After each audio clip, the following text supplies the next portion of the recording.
All right, guys, welcome back to the Terrain Studio. I'm your host, Sean Morris. On this, the third and final session for today, we'll have a couple more coming at you tomorrow, and then I will try to bring you another one on Monday.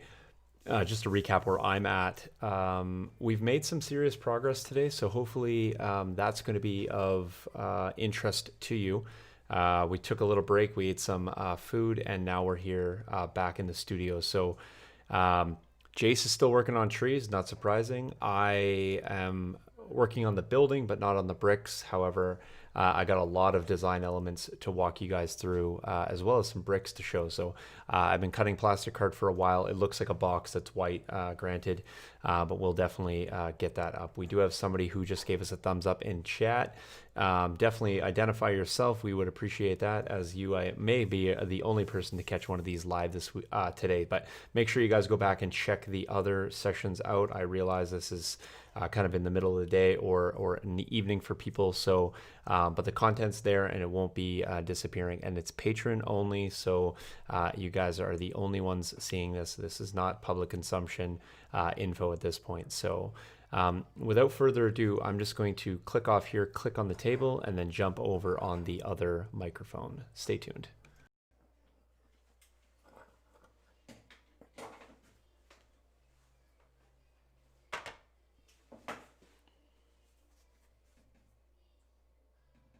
You can give us a rundown there, Jace, if you like. Sure. Swap over the names here. All right. So I don't know if you guys watched the previous two videos, then you'll know I've been gluing together plastic, cutting plastic, and melting plastic all day. So where's the camera? They're looking right at you. You're good. They can What show the you. heck? Okay. So So I don't know where the camera is. I'm just gonna hold these up and there's the one ghosts there's will. one right above you. Okay. So I'll show this one. Yeah. Okay. Yeah. So what I'm doing is I'm taking, as I was showing you guys earlier, you guys were watching me work. If you watched the earlier videos, I have a heat gun, and basically what I'm doing is I'm melting the trees and trying to take them from something like this and make it look more kind of like a natural desert tree. So what I'm doing is I'm melting the branches, I'm twisting them, pulling them around, just so they don't look so crooked and jagged. The goal is to kind of make the trees flow a little bit better. So as you can see, we've been manipulating them and pulling them around. Of course, that takes quite a bit of time, so I am only about 50% done. But likely I'll get these done tonight and moved on to doing some color palettes tomorrow. Awesome. Okay, so I'm just going to click on here and swap us over cameras. Like I said, hopefully you guys can hear. So this is where I'm working. So hey, and I'm just working on the building structure. So microphone's a little bit in the way, so I'm just going to back it up here just a little bit. And then hopefully you guys can hear me. So, all right, Dan, awesome. Thanks for hanging out with us, Dan. So we're just walking people through. Actually, we got a few people hanging out. So what we're doing right now is, of course, we're doing a project for DGS Games. It's a company that makes the games Free Blades. And they've asked us to start working on a project for them for one of their factions. And so it's really cool. We're kind of like working with them in terms of they have a little bit of a backstory and a narrative, an extensive backstory, but no architecture, no real world defined for them. So that's what we're going to be doing here the next couple months in studio. So we're hoping gonna do a few of the factions, if not several, and so each of those is gonna kind of have a unique thing. So it'll all be terrain related. You guys will see the behind the scenes, but they're all gonna have unique elements, terrain elements that we can then incorporate into tutorials. So I'm doing plastic card work right now, and I'll walk you guys through kind of the design of this. So it doesn't look like much. Like I said, it's a white box at this point. So, and thanks. We got five folks hanging out. So what we're doing with this is we're making a grand hall, so to speak. So if I'm looking here and I'm articulating the front of the building here, and maybe I'll just swap this over so it's a little bit larger scale for you guys to have a look at, larger camera. There we go. So the door is going to be here. The hall is going to be open there. We're going to do a little bit of a, well, not really a little bit, but a grand table, so to speak. And then this is a little bit of a mezzanine section here. It's going to have a staircase leading up, and the roof is going to be kind of unique. I just have a sample here of the roof line. But what's going to happen is the roof's actually going to extend out over the mezzanine, and then be, although it's going to be centered technically on the building, it's going to have a unique slope. So this is going to be a little bit of a more gradual slope. This one's going to be a little bit more steep, although it's still going to be centered in the building. So it's going to have a really unique building line. I'm just using 2 mil plastic card to do this, and then what I'm going to end up doing is covering both the outside and the inside in a brick pattern. So here's the actual brick. I'm going to bring this up closer to the camera because I have actually covered this over, and so it's a little bit difficult to see, but let me see if I can get that on camera for you guys and bring it down a little bit. There we go. So hopefully that will focus up, but let me just see if I can tap the camera to give me a little bit of extra leeway here. Come on, focus for me. Focus, focus, focus. Ah, there we go. So you guys can see that's this test sample. And what I did is I took some bricks that I've been working on today, and you can see that I have both large and small. There we go, finally cooperating. And so that's the test sample there. Now that's just foam, and then that's covered in 2 layers of acrylic black paint and Mod Podge. And so it has a nice rough surface now. It's actually a protected surface. And what the Mod Podge has done is it's actually filled in some of the recesses of the brick and left others quite pronounced. And so this is going to be our brick covering. Now, if you're wondering what we're using for bricks, this is what I cut today on the foam cutter. Yes, individually cut each of these bricks painstakingly. Thank you. Yeah, I don't want to lose a brick. So that's how big each of the bricks are. So I made a number of those sort of elongated ones as well as these square ones. I then put them into a box here, filled with rocks, and gave them a mighty shake for about 3 minutes or so. And what that does is it rounds over the corner of the brick. So although it's a little bit difficult again to see in this sample piece, and I'll get you guys way better photos on Patreon, but you can see that there's a bit of a rounded look to the brick, and that's just really designed to give us that worn look. So it's a white box at this point, but I do promise you that it will be entirely covered in brick. So we'll end up being a brick building. Now it's not going to be a gray brick building. It's actually going to be a color palette to match this. So we're looking for the browns and the reds of the world. And we really want to capture this look. So you can see that we have the bark nuggets on here. We're going to continue that throughout. So Jace is working on the trees that are going to go on the scatter terrain. We're going to be working on the rocky outcroppings. We have 1 large hall to do, 1 smaller garrison to do. We have a camp, so we can kind of have that military-esque feel. And then we're going to do a cool little beast cavern or cave. And then we're going to do a shrine. So about 8 to 10 pieces total for the project. And like I said, we'll probably be working on that over the coming months. We still have the Kashyyyk project as well. So both Jason and I are still on that. But we did want to get a little bit of a jump start and show you kind of all the behind the scenes on this. Because truthfully, this is going to be from concept to production. And we really want to capture as much as possible. Jace will be working on those off-site as he typically will do. It's rare that he's kind of down here, but we're gonna get you here as much as possible. So, what's up? I was just gonna say I could easily make a painting tutorial on these. At home. Fantastic. And, so, thumbs up in chat if you guys want to see that. Jace can do a separate painting tutorial. We can throw that up. Bonus Patreon content, of course. So you guys can see how we're going to work up the trees. So thumbs in chat if you guys are still actually in the chat video, and we'll get that done for you. I'm going to give you a full tutorial on this. We're just going to wait until we get the color, this little sample done, and then we're going to work backwards from that. So Jace will paint that up, and then what I'll do is I'll go and make a separate tutorial, probably be early in the month. So we'll get these videos up the tail end, like we're doing now, and then I'll show you how to do that right from concept of build to on the wall, and then we'll have, it's always better with color, and I want to give Jason an opportunity to get that palette matched up to what we're going to work with. You guys have seen this piece right here, so you didn't know what it was for, but now you do.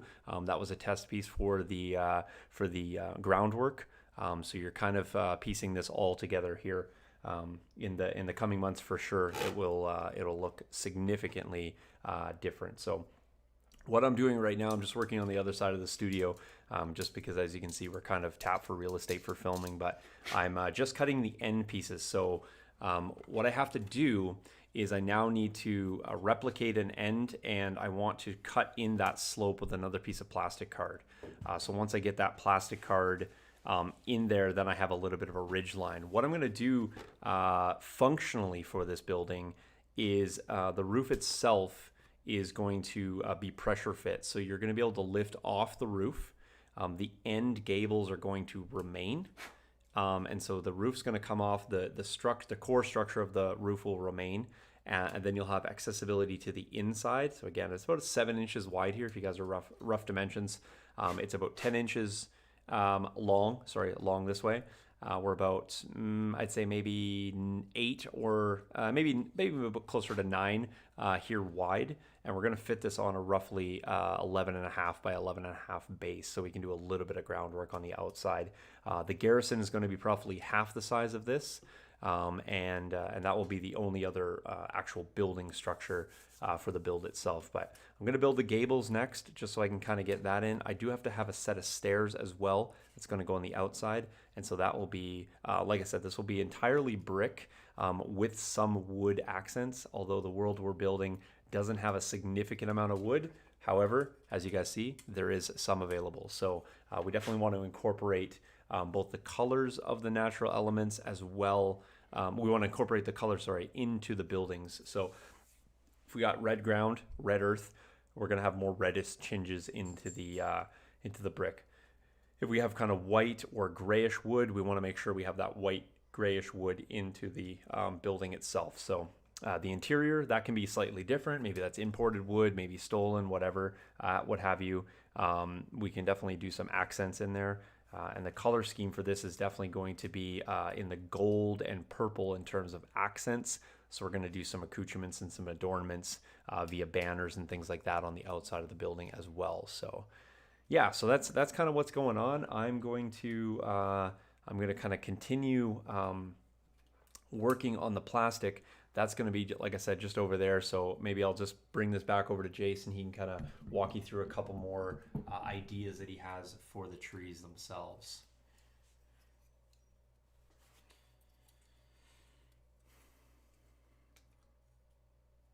There you go. You can kind of see you're on the end cam now. So. Okay. Painstakingly, we've been at pretty much the same thing, each of us, all day respectively, in our kind of staying in our lane here. working on the things we're working on. I don't know how familiar you guys are with the Games Workshop trees. I'm sure some of you have been around for a while, so you may be familiar with them. I was talking earlier in some of the earlier videos that a few of the trees had like rope or nooses hanging down from them. The unfortunate part of that is obviously we can't have that on the trees because that's not fitting the theme that we had laid out. So I've been going through for the past however many hours I've been doing this. 5. And I started with sanding paper, and I went through and sanded down the rope. The rope kind of just went around the base of the tree, and then there were a couple nooses kind of hanging from either branch. So I snipped those off. I sanded around the base of the tree, and as you can expect, that didn't look super great. So what I decided to do is I then went in with the heat gun and melted all the extra little bits. And then I'm now going in with an X-Acto knife and I'm cleaning up the last parts of it there. So quite time consuming for such small pieces, but it's going to make the end product look that much better. Just putting all the extra time into preparation and everything like that is going to save you save you headaches in the future, as I'm sure you've heard Sean beat into you guys over and over. Preparation is everything. Especially as a painter, there's only so much I can do using skills and techniques to hide seam lines and stuff like that with paint, so I'm really just trying to save my own butt here.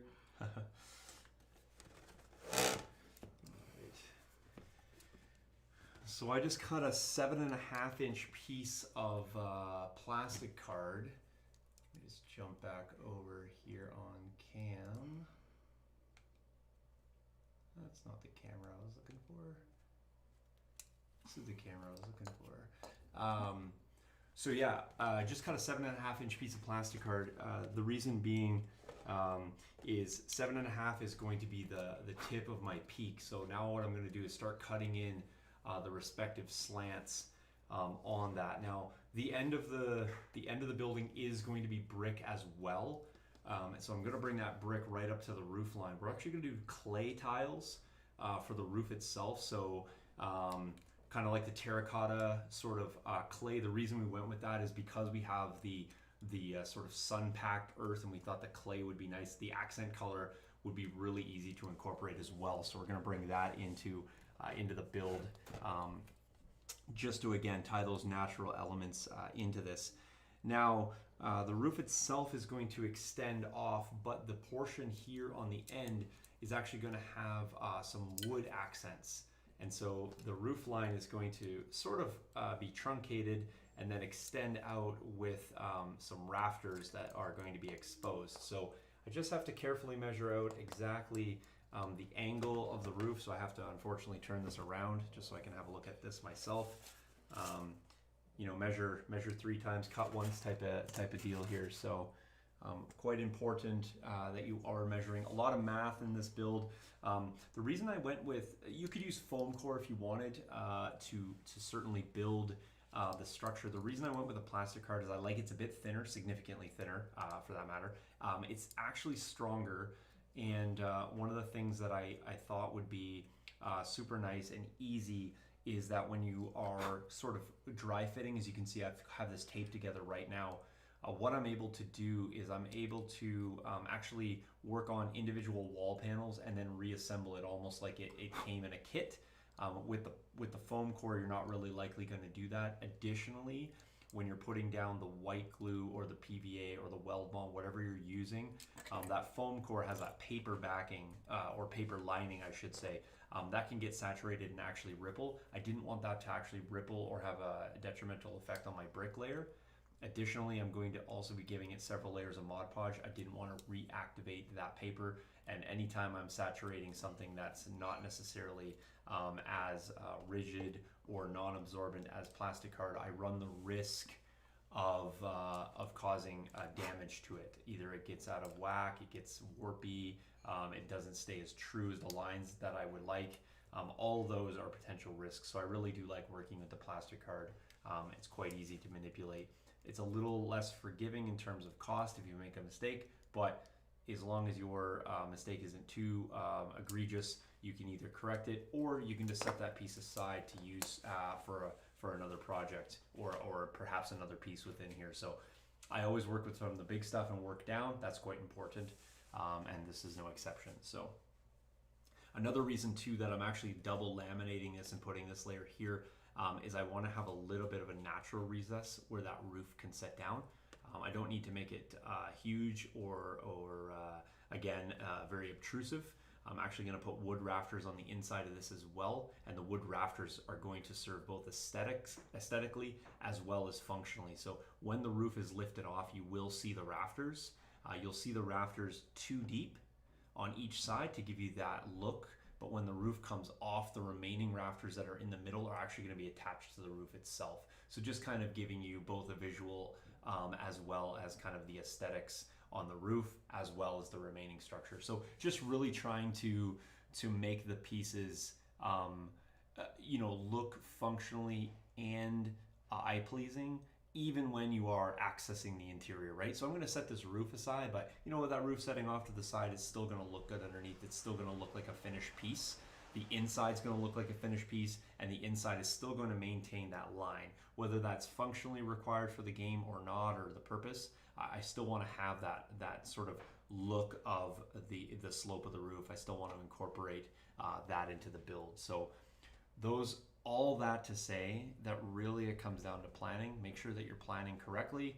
Make sure that you're planning for the end product in mind. And if you're just kind of going along and winging it, although that may be what you're kind of doing in terms of like part of your design, I wouldn't necessarily incorporate that as my only plan. So I have some schematics I sketched out over there, very loose, but I have a mind's eye, and I'm working towards that now. So little tweaks and things along the way, absolutely. That's totally a function of terrain making for me. Things don't functionally work, make a tweak. Things don't aesthetically work, make a tweak. So you don't have to be married to a single plan, but certainly you have to have one. So, all right, now let's get down to the measurement part here.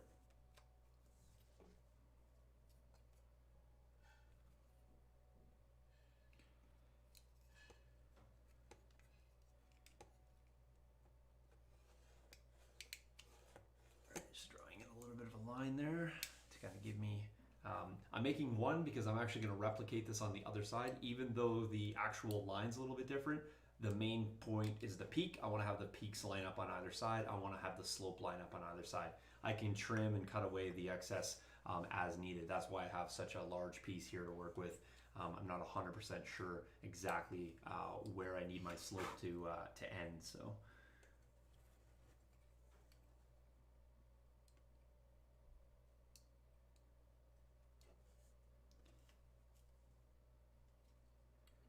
Almost all these weird lines are gone. Nice. Don't like weird lines. No.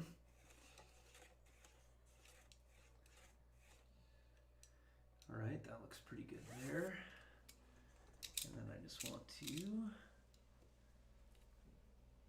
draw on this other slope here. Do we want an overhang on this side, or do we want to have it truncate right here at the edge?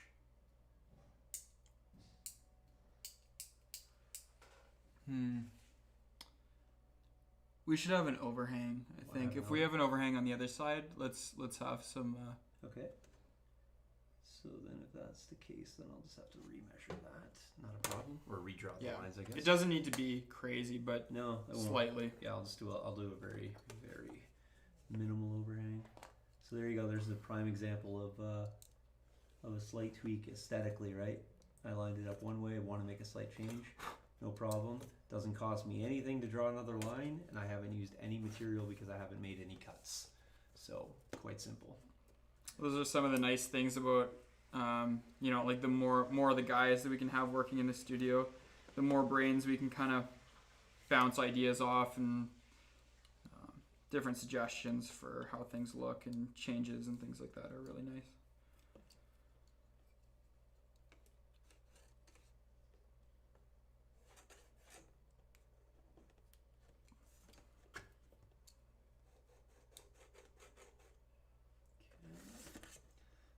That.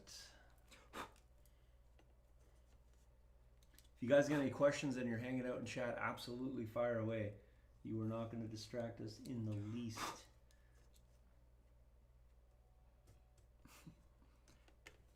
Please send comments.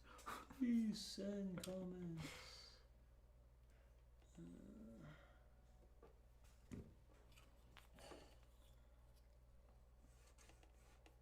And I know these are slightly different videos. Like I said, we're gonna do these two to kind of get you guys immersed in the project, and then I will give you the regular tutorials based on the aspects of the project itself as we have those coming, and we'll have that bonus paint one. Jace can send me as well. So, all right, I'm going to do some cutting. I'm just going to go grab a cutting mat here just so I don't cut through the actual gaming mat. That's a no-no.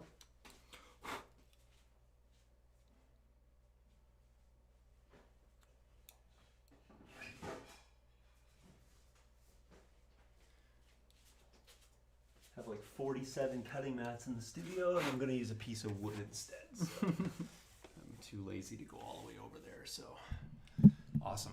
Well, it seems like we have a few people hanging out in chat, so that's good. You know, they're just checking out what's going on. That's perfectly fine and acceptable. So yeah, I'm just happy I'm not cutting bricks right now.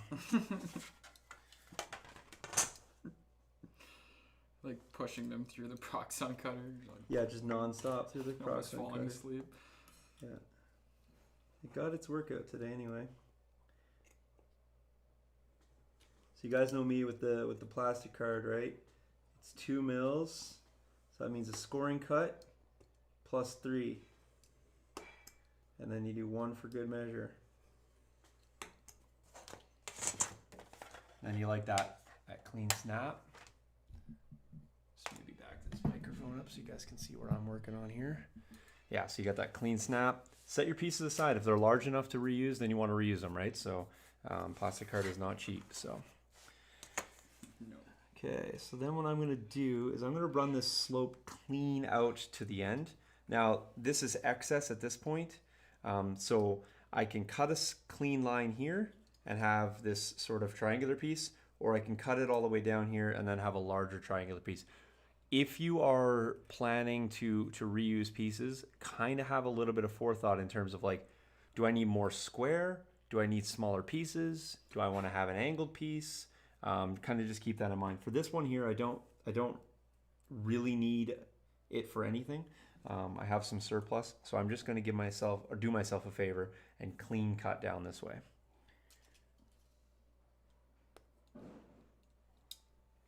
Sharp blades are key.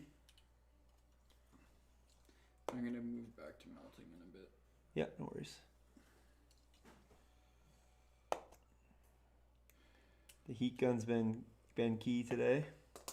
I'm buying a bit. I mean, right now. All right, it's not obnoxiously loud, but we are gonna have a heat gun going here just momentarily. I'll just turn this.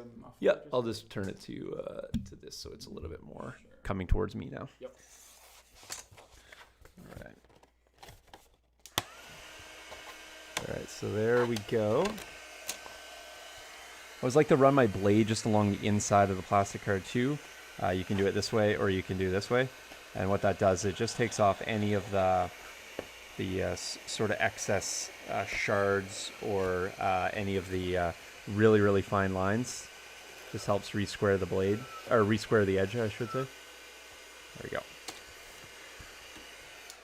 So that's the piece there that we just cut. We're gonna go ahead and put that on and kind of fit it over. I made a center line and a center line, so I'll show you guys that on the end. Now keep in mind this is exceptionally long here, but you can see the roof line there. So it's, if I were to cover over most of this, like where the mezzanine is, it's quite square. It's flush. But because we have, let the camera cut, because we have the mezzanine here, we wanted to kind of extend that out a little bit. So now what we're going to do is we're going to just figure out how much of this overhang's necessary, where we want to have the roof sort of end. Now keep in mind, I said we're going to actually have wood rafters go down the length of this. So as a result, most of this roof is just going to be actually filled in with wood. And so what I'm going to do at this point is probably just sort of hack this off, leave myself a little leeway later, just in case I have to make some slight adjustments with the wood itself. So that's going to be there. Roof's going to sit on top. In fairness, I could probably end it right there, but I'm just going to go ahead and make a little bit of a hack mark here and then square that off.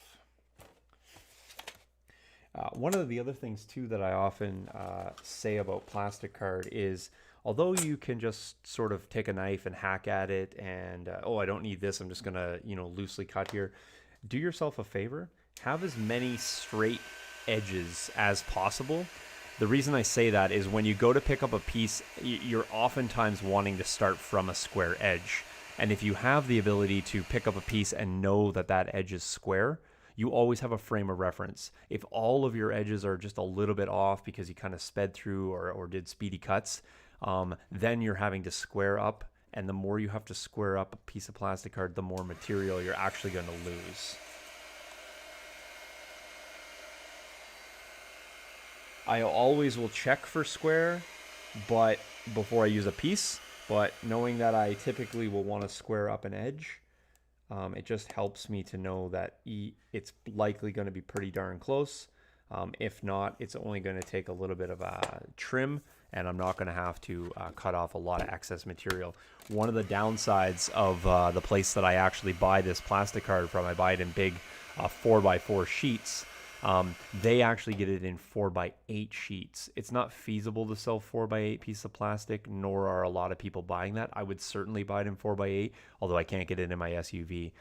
The unfortunate thing is, though, they rough cut it at 4 feet and then take a big hack down the center. So I always end up with one 4-foot edge that's not square, and then I actually have to square that up. So I just really don't like that part of it. However, that being said, the ability of getting it outweighs the sort of the negative aspect of that. Not having to buy this in little 7-inch by 11-inch sheets, and paying almost as much as I do for a 4x4 sheet is a trade-off that I will take all day long. So I call it plastic card. It's typically what it is. It's cardstock but plastic. If you're looking for it, if you're trying to search for it on Amazon or other places on the internet, look for Evergreen plastic products, and they will call it polystyrene, which is the most appropriate name for it. So. But you can definitely find a lot of cool stuff on Evergreen plastics. So, all right, so there's my end cap. I now need to cut a mirroring end cap just to give me my defined roof line.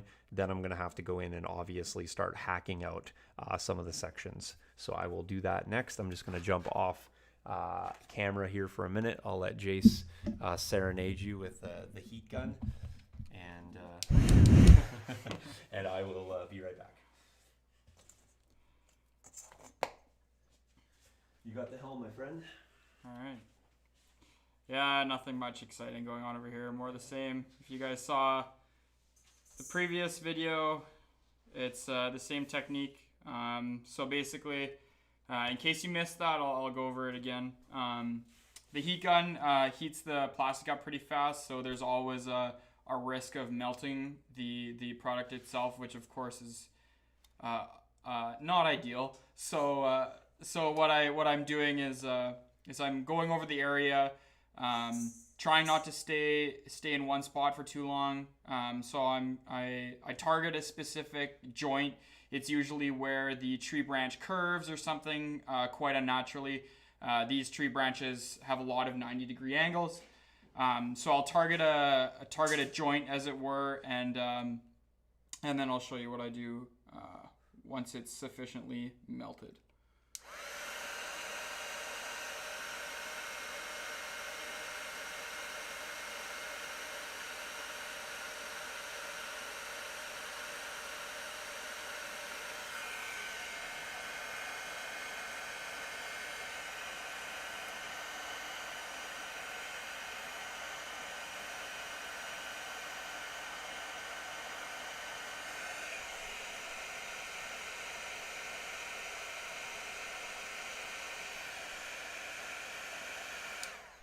Okay, so it's melted enough that it's movable. So what I'm going to do is I'm lightly just going to pull and twist on it. Slowly form it into shape. Maybe add some curves to it. Tease it out.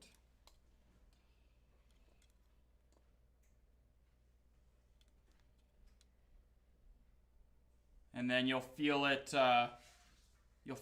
harden as it cools off. You can kind of do your little fine tuning kind of at the end there, right before it cools. And then you're set. So yeah, it's really important not to pull too hard or too fast. Obviously, there's a risk of breaking the limb off. So be patient. Just tease it out. It doesn't need to be too crazy. Awesome.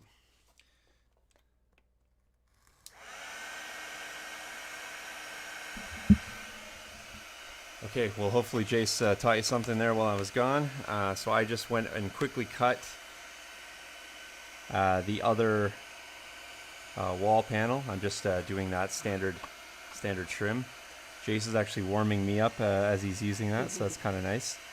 Yeah, so just trimming that. The nice thing about this particular build is, although we're working really hard to get the ends,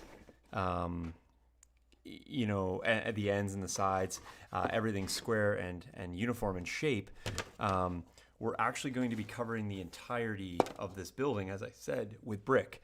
And the last thing we actually want to do with that brick is to have it very clean and smooth on the sides.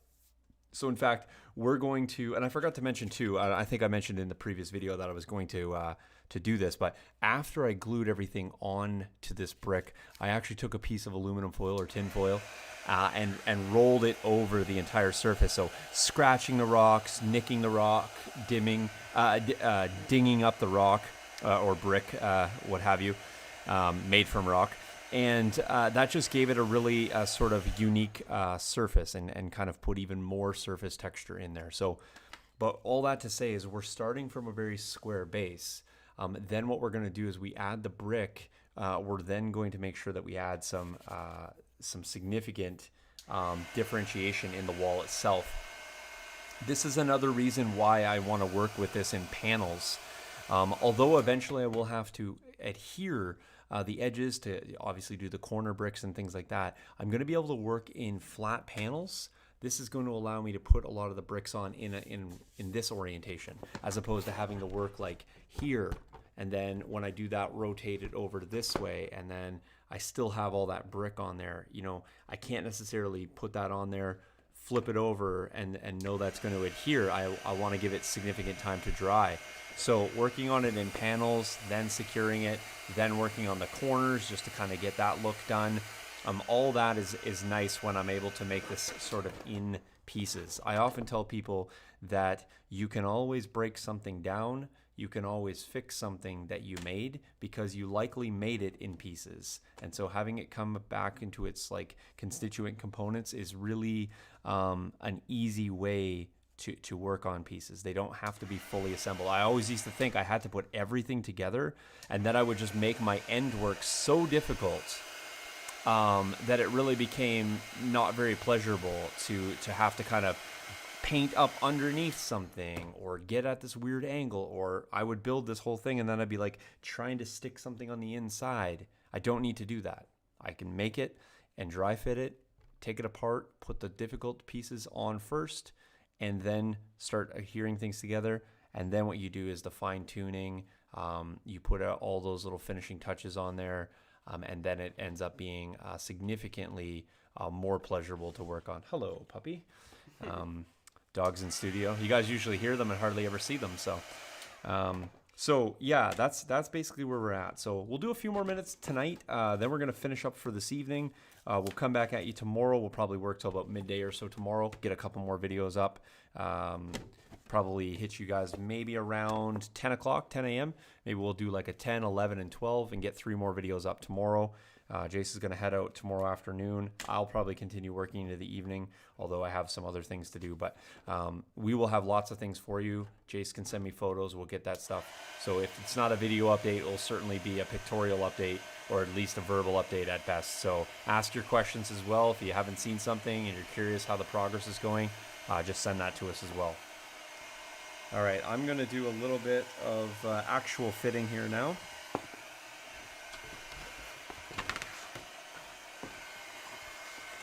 And start taping a few more things up. I think I left my pen on the other side of the room.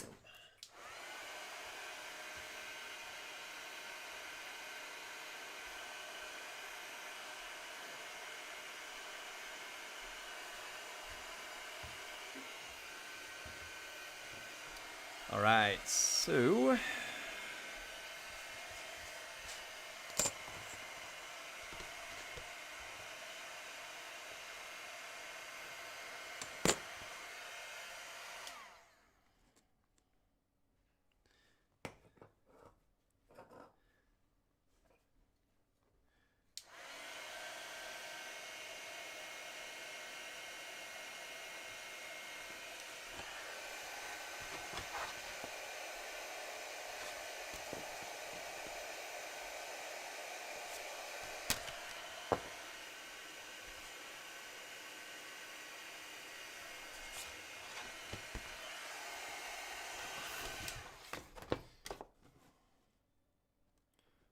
checking my mathematics here.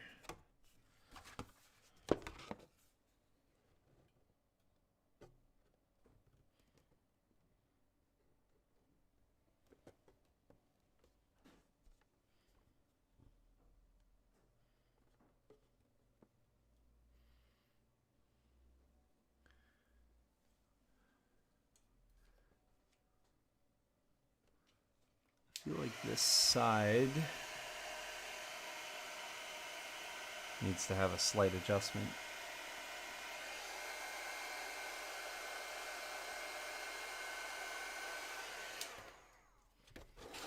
Alright, so I'm just going to check that again and get myself a longer ruler to do so.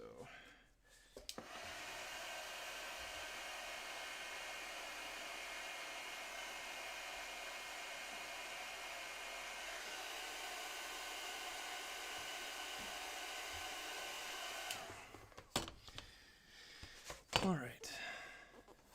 Just didn't really like how that quite lined up, and I wanted to see if I could make it any better.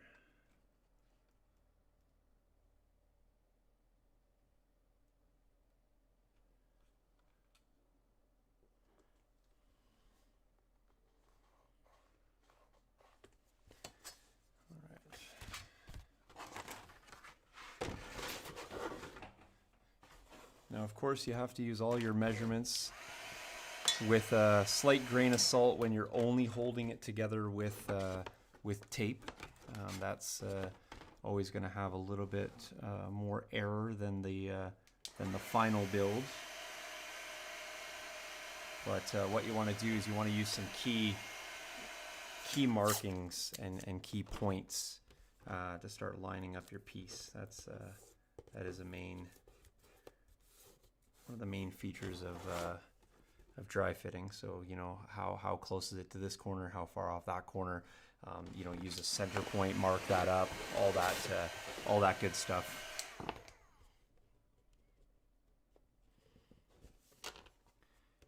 Well, this one seems a little bit higher than this, so I need to slightly account for that. Figure out exactly, hey, why is that higher? Why is this lower?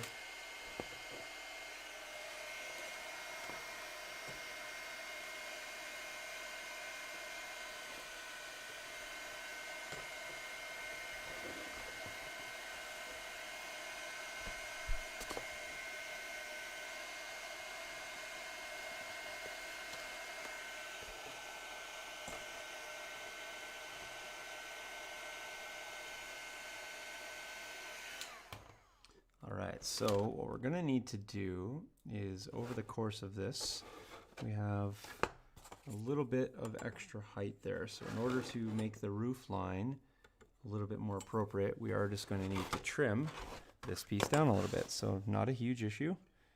I will mark that accordingly and make a little bit of trim.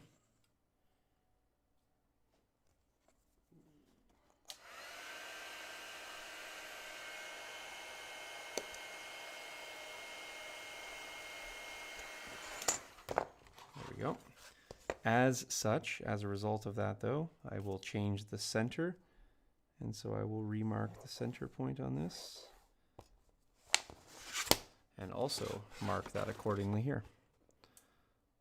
So we have a new center point, getting a little bit closer there, And I'm just going to use a piece of foam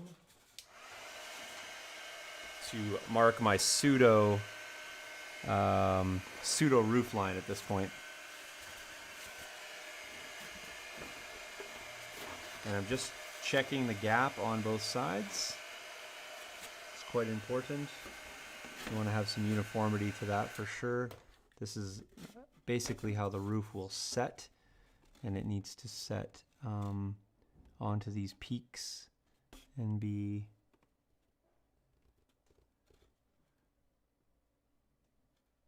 equidistant. That looks pretty good there at this point.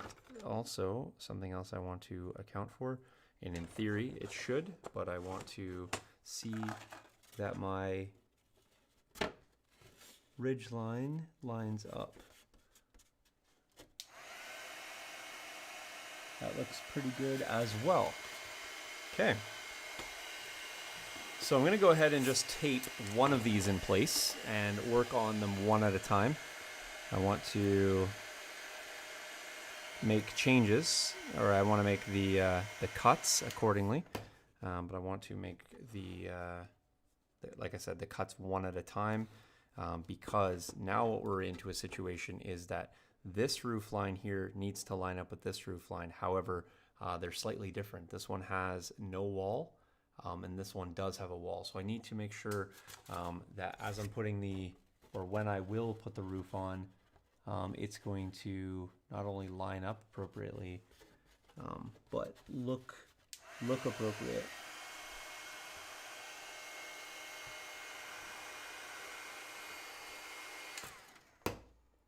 And as I said before, I'm going to have that wood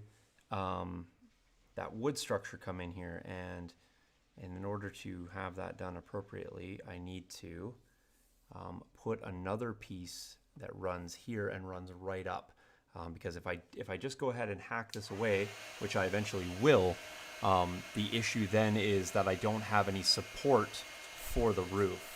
The wood itself is going to be aesthetics and not, in this particular section, will be more for aesthetics and less for structural stability. The roof that's going to be in here is actually going to be not really visible, but will do all the will help hold all the integrity of that. So I'm going to go ahead and measure out what that looks like next. And so really what you guys are seeing at this point is kind of the design elements at their infant stage. A lot of times when you guys look at a building, I'm sure you're just like me, you know, well, maybe you're not like me, because I always want to know how something was made, but you look at something and you like the aesthetics of the building. You're not necessarily contemplating the engineering that went into that. And I'm not saying this is engineering, or I'm an engineer, but this is certainly part of it. Part of this build process is mapping out all these calculations, all these cuts.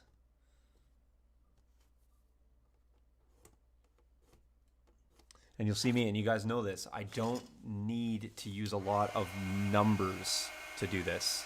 You're going to use a lot of benchmarks and gauges and references. So I'm not having to remember numbers. I'm not like, that's not 7 3/4 of an inch, or that's not, 16 millimeters, and this one's 15 millimeters because I have a slight bevel.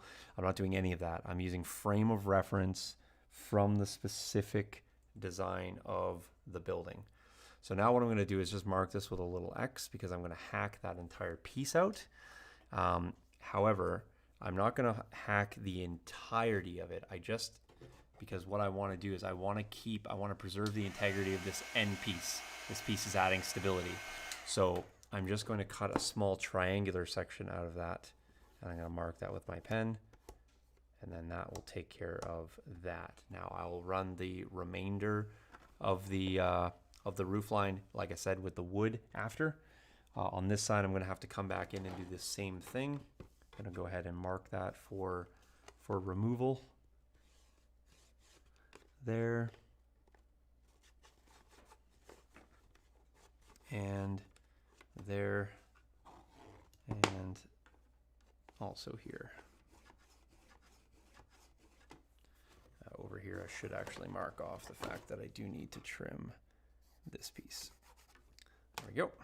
Okay, let's pop this off. That and that. How's the trees coming? Good. I'm down to the last two. All right. Well, we're logging an hour session here, so we're nearly there. So we might as well give you guys the full ride to the hour. So we're 10 minutes left. That'll give you guys at least, I think, 2 hours of footage today, which is nice, and we'll give you probably similar to that tomorrow.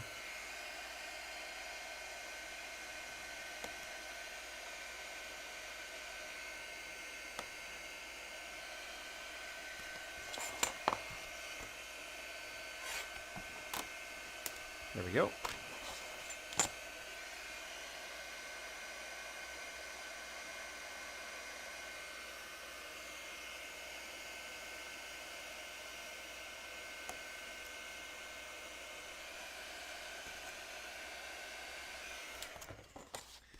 Excellent.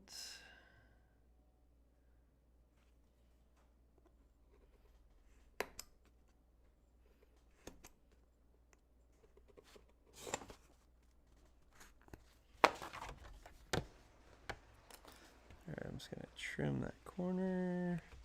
Anytime you have those little small cuts, you usually have to go in and just clean up the corner flash, because sometimes it will break before your knife cut, especially where I'm trying not to put any score lines on the adjacent pieces.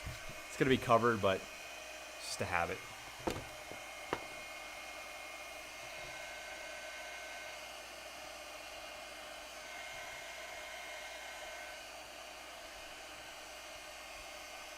All right, so I'm just gonna retape that into place because I need to make one more little cut here.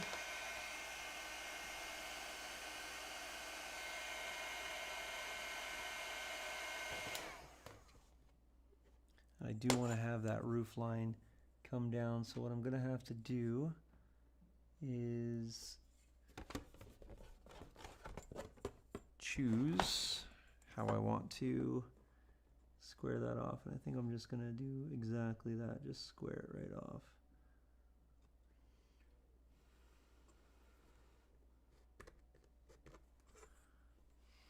Okay, one more hack and slash here.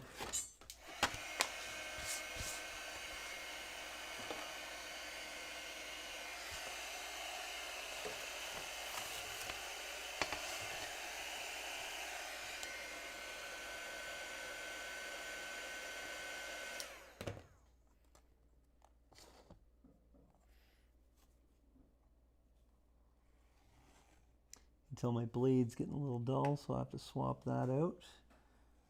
Sharp blade is very handy for cutting plastic card. Just be careful.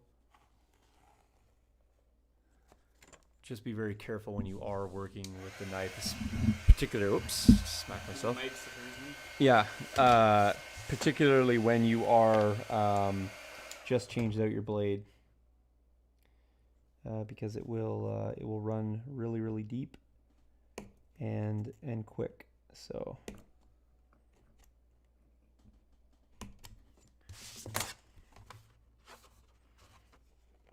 just being really careful on this piece here, flexing it, just because it is, you'll see in a second here, very close to this ridge cap, and I have almost no material hanging on to this. So I'm just going to try to flex this off. There we go. Got a little bit of distortion on the plastic, so I'm just going to trim that and clean up my corner.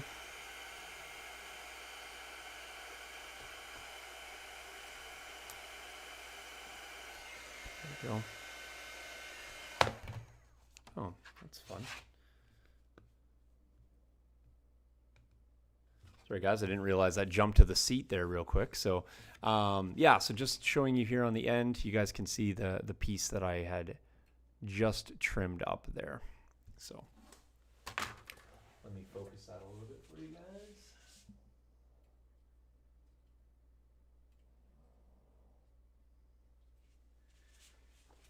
There. Okay, so got this piece finished. Gonna go pop that onto the house, or the hall, I guess, as it were. And then we'll start to we'll close off with these last couple cuts, and come back tomorrow and we'll pick it right up. We're waiting for the roof material to arrive, so it actually hasn't arrived. There's a, like as I said, the clay sheeting that's going to go on. That's ordered from a company called JTT Scenery. They also make some plastic card materials. They do a lot of textured materials, so whether it's tile or like grooved lines, things like that, sidewalk material. Evergreen does that as well. I haven't seen the clay tile from them, so I went with the JTT Scenery. So, all right, so there we have one of the end caps, and so you can kind of see now we have that very clean, defined line. Got nice stability. We're now at about I'm using 1.5 mil here for the end, so it's a bit thinner. So now we're up to about 3.5 mil plastic card on the end, so really solid. We're going to double that up with 2 layers of 4 mil foam on either side, so we're going to have roughly about 11 mils ish of total wall thickness here. So that is getting on the thick side, but however, that's going to give you a lot of stability. We want to have this hold up to not only gameplay but transport, all those sort of things. So all right, where was I? I was cutting this last and final roof cap here. I did realize I need to make one more measurement on this before I cut it. Again, that whole measure twice, cut once adage. All right, there we go. Boom, boom, boom. Same sort of premise. We're gonna go ahead and cut this.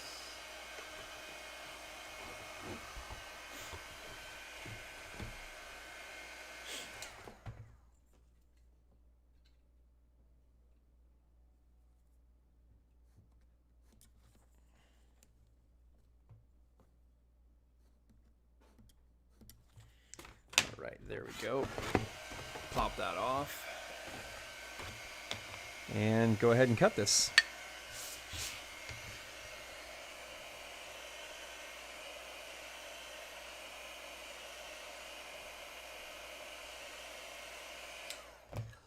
You guys will notice that I swap between rulers quite a bit, and the reason that I like to use rulers, like this seems a little bit obnoxious, but there's a couple reasons that I like to use this large ruler, or at least larger rulers than necessary, and I'll show you why.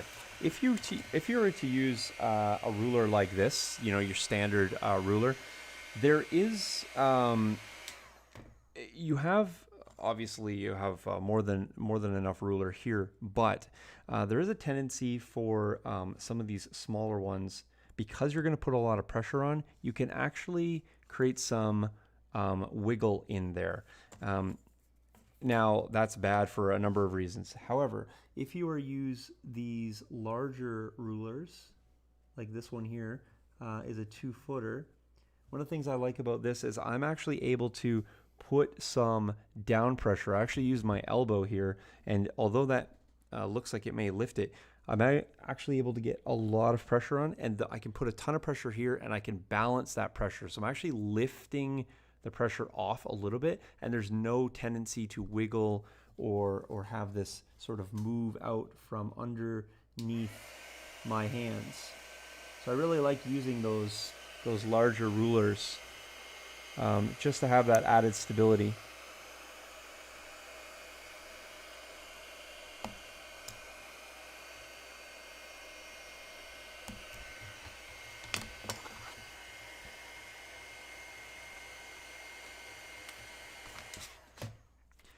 If you get into a tight spot where you need a smaller ruler, you can always do that. That's certainly available to you. But if you can get away with using something larger, I like to do so.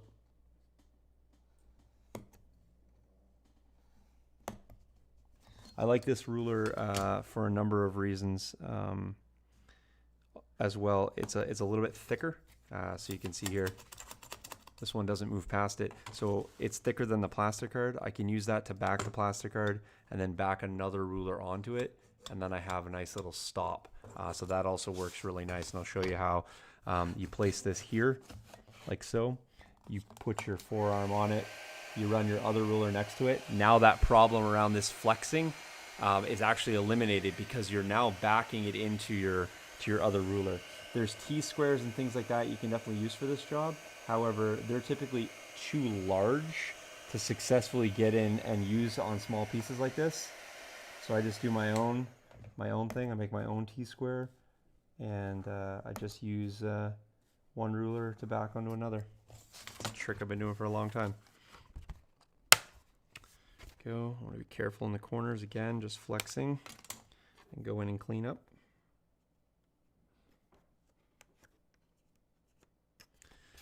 There we go, and I think we have one more section to cut. Again, this is a bit of a trickier one because I have to make sure I don't cut my overhang tab off. I might actually just score that first just to ensure I have a little bit of a line to stop at.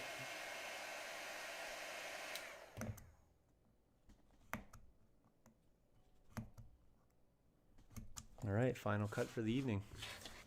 Okay. Looks like you're at a good spot to stop as well. Yeah, I'm on the last tree. Fantastic.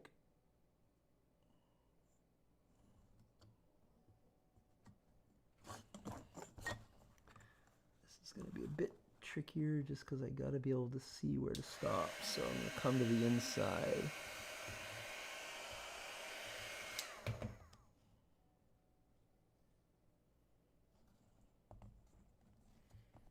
Alright, I'm just going to cut this ever so carefully.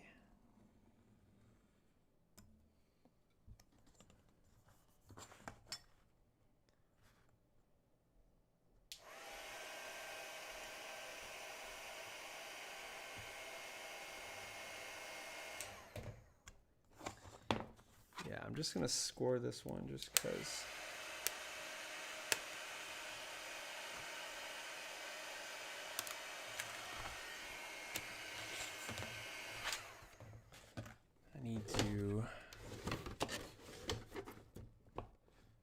Check this one here. I feel like it needs to be, needs to be trimmed a little bit because the wall is not 100% square with that tape. So I'm just gonna mark that and figure out exactly where to trim.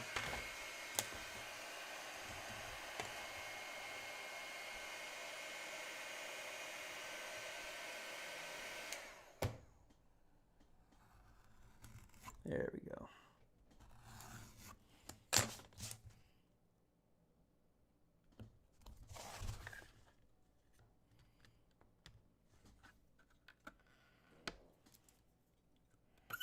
Okay, here we go.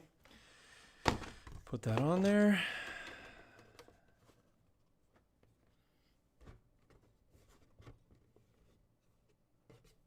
It's just a matter of one of those things where I got to make sure I am holding the entire house. This one needs a little trim on this end too. You can still see a little bit of green line, which typically means it's got to come off. So you can trust your lines, but of course, nothing beats a repetitive dry fit. All right, last one, and we are out of here.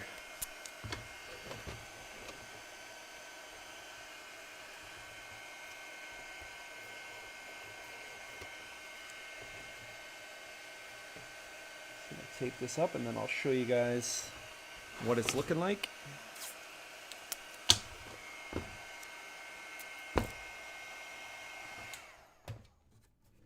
And where we got to.